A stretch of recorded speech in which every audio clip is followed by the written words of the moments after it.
Does the government need to create a new mandatory review process for new AI models, given the concerns about mythos? And secondly, in a few days, Pope Leo is going to release his encyclical on artificial intelligence. What influence, if any, do you see the Pope's guidance on AI having to broader society? Well, I mean, I think when the Pope issues an encyclical on artificial intelligence, it's going to have some influence. I, of course, don't know how much influence. I don't know exactly what it's going to say.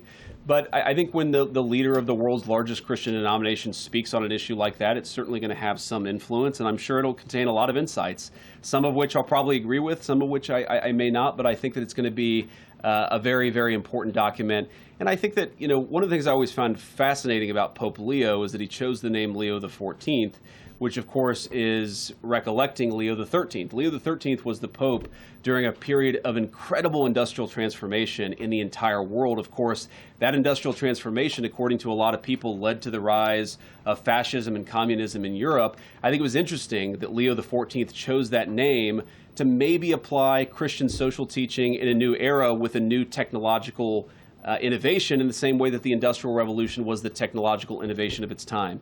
So I think it'll be fascinating. I'm looking forward to reading it. My guess is it's going to have a lot of influence. On the question of what our policy is going to be, look, what we're trying to do in the Trump administration is very simple. The president wants us to be pro-innovation.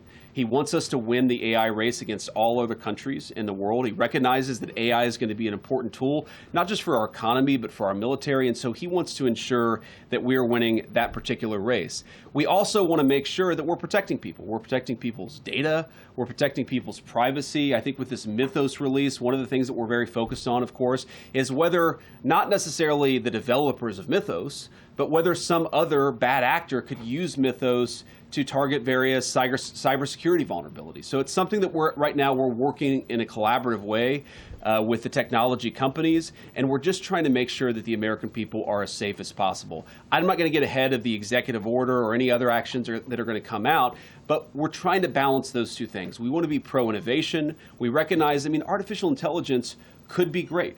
It could help us find cures to diseases that currently, people are dying from or suffering from. It also does have some downsides, and we're trying to balance that safety against innovation. And we think that we've got the right balance here in the Trump administration, but it's something we're going to have to keep on working on because that's just the nature of these technologies is they certainly change.